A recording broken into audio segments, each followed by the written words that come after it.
O Senhor esteja convosco. Ele está no meio de nós. Evangelho de nosso Senhor Jesus Cristo, segundo São Lucas. Glória a vós, Senhor. Naquele tempo, disse Jesus: Ai de ti, Corazim! Ai de ti, Betsaida! Porque se em Tiro e em Sidónia se tivessem realizado os milagres que em vós se realizaram, há muito tempo teriam feito penitência, vestindo-se de cilício e sentando-se sobre a cinza. Assim, no dia do juízo, haverá mais tolerância para Tiro e Sidónia do que para vós. E tu, Cafarnaum, serás elevada até ao céu? Até ao inferno é que descerás. Quem vos escuta, escuta-me a mim. E quem vos rejeita, rejeita-me a mim. Mas quem me rejeita, rejeita aquele que me enviou. Palavra da salvação.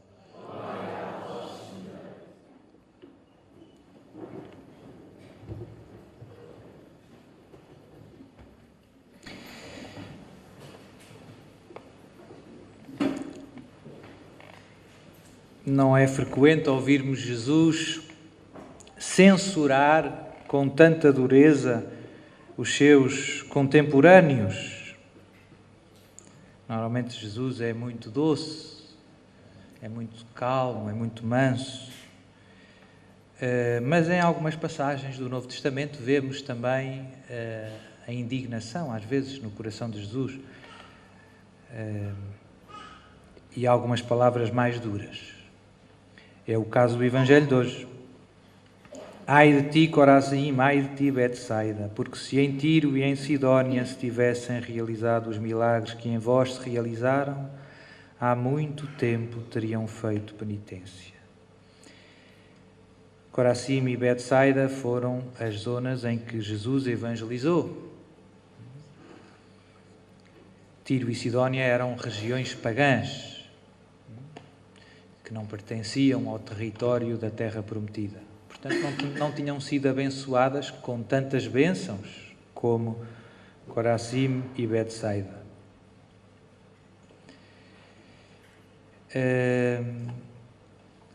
Estas palavras de Jesus fazem, no fundo, Jesus censura os seus contemporâneos pela falta de acolhimento à palavra e à graça de Deus. Censura-os pela sua, podemos dizer, dureza de coração. Se em vós tivessem realizado os milagres, há muito tempo teriam feito penitência. Ou seja, em Corazim e em Betsaida eu fiz muitos milagres, mas poucas conversões. As pessoas continuaram a sua vida como se nada fosse. Deus fez-se homem, caminhou entre nós, fez muitos milagres, anunciou o reino e aconteceu pouco. Jesus está a este aspecto, não é? Este mistério, ao mesmo tempo, da dureza de coração. Às vezes nós vemos milagres e parece que a nossa vida não muda. É um tema que percorre toda a Bíblia. Se nós pegarmos no Antigo Testamento, os profetas também se cansaram, digamos assim, de pregar e de anunciar a palavra de Deus, mas aparentemente com pouco fruto. Pouca gente lhes deu ouvido. Pouca gente. E por isso é importante nós meditarmos nisto. É possível, às vezes, espiritualmente, nós tornarmos insensíveis. O tema da dureza de coração é isto, é esta insensibilidade. Dureza é não reagir. Parece que o nosso coração não reage às coisas que Deus faz na nossa vida. Parece que estamos surdos à voz de Deus. Porquê é que é possível a dureza de coração? É, no fundo, por causa do nosso orgulho, por causa dos nossos pecados. O orgulho é o que torna o nosso coração, digamos, duro, surdo. nós não ouvimos, nós não mudamos porque porque não queremos, no fundo, porque estamos no nosso pecado e não queremos. Até vemos os milagres, até vemos as coisas a acontecerem, mas não mudamos. E a gente pensa, mas isto foi só no tempo de Jesus, agora, graças a Deus, continua a repetir-se. Não é? No mundo em que vivemos, aqui, por exemplo, em Fátima, é um bom exemplo. Nossa Senhora apareceu aqui, há 100 anos. E se calhar vocês já foram... No fundo, nasceu uma cidade ali à volta. É engraçado que aqui é que era Fátima. Aqui é que era a paróquia de Fátima. Ali na zona do santuário não havia nada. Era campo, umas árvores, umas azinheiras e pouca coisa. Agora há uma cidade à volta do santuário.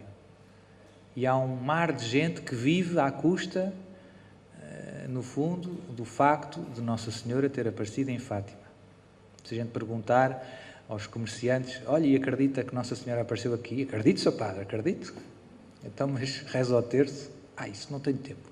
Não é?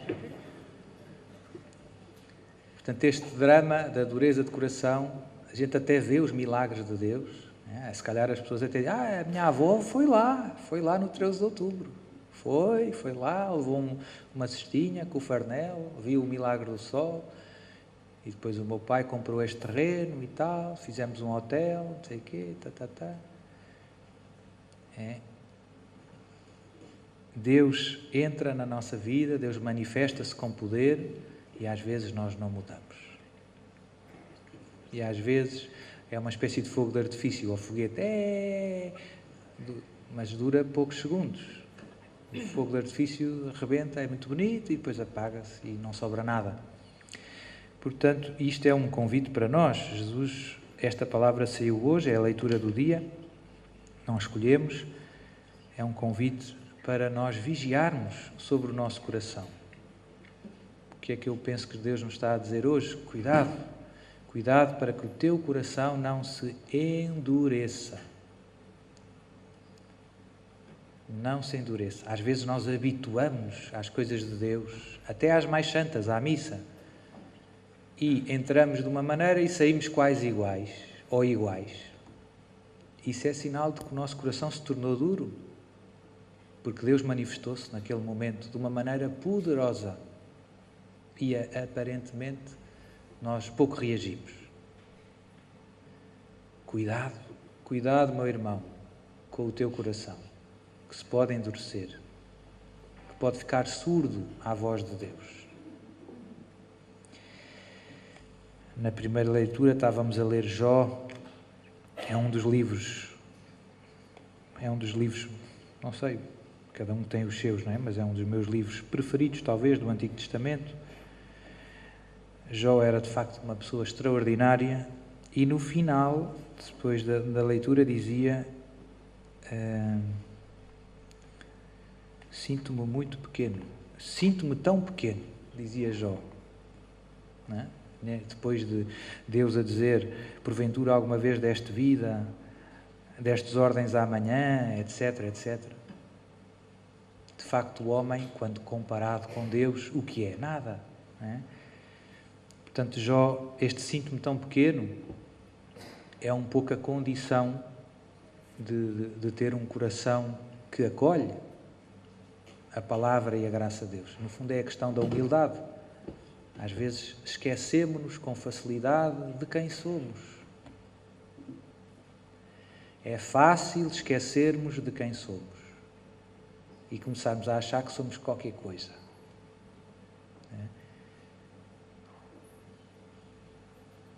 É bom de manhã a gente olhar-se ao espelho e rir-se. Olha este. Porque a gente esquece de quem é. Às vezes achamos que não sei o que é que nos passa pela cabeça, não é?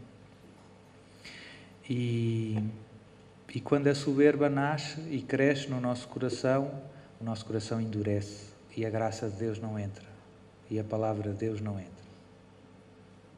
E isso é o maior dos dramas na nossa vida. É o ficarmos sozinhos espiritualmente. É o ficarmos separados de Deus.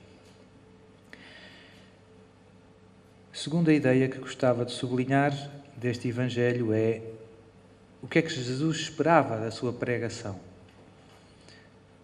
Se em Tiro e Sidónia se tivessem realizado os milagres que em vós se realizaram, há muito tempo teriam feito penitência. Ou seja, teriam-se convertido, teriam mudado de vida. O que Deus espera deste retiro é que nós mudemos de vida. E para mudar de vida é preciso não estar contente com a vida que levamos. Eu já está bom, Sr. Padre. Já vou à missa 3 vezes por semana, sei quê, faço aqui as minhas novenas, não me peça mais coisas. Não sou eu que peço, é Deus. Deus mais do que as novenas, Deus não te vai perguntar quantas novenas fizeste.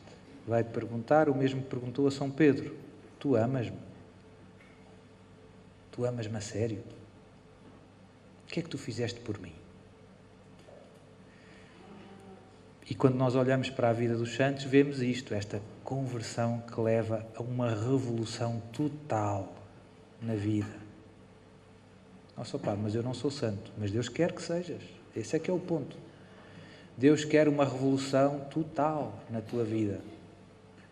Mas a minha vizinha vai achar que eu estou doida. Paciência. São Francisco de Assis, era ontem a festa de São Francisco de Assis, também achavam que ele estava doido. Não é? E parecia, até se despia e tudo. É?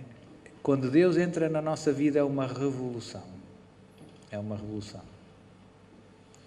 E portanto, se nada muda, o problema está do nosso lado. É algo no meu coração que não está a deixar Deus entrar nem atuar. Porque quando Deus entra, há uma revolução. É o que vemos na vida dos santos, não é necessariamente uma revolução ruidosa nem coisa, às vezes é uma revolução serena, mas é uma revolução. A nossa maneira de pensar, de falar, de viver muda radicalmente. O nosso dia-a-dia muda.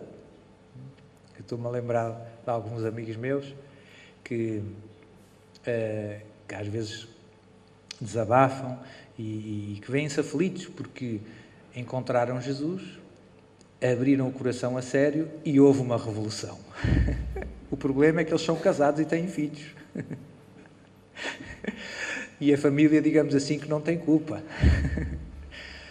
E é difícil gerir esta revolução, às vezes para quem está casado, para quem tem filhos, lá no emprego também. Não é? Os meus amigos, e agora? Eles não compreendem, Sr. Padre. Eles não compreendem. E eu lá os tento ajudar com alguns conselhos a tentar perceber como é que os amigos e a família o veem e ele também tem que fazer um esforço para não os assustar demasiado, mas sem apagar o fogo que Deus acendeu no coração. Não é? Portanto, Deus quer uma revolução no meu coração. E essa revolução vem simplesmente com a presença dele na minha alma. Se estivermos cheios de Deus, há uma revolução na nossa vida. Há uma revolução. Como houve na vida de São Francisco de Assis.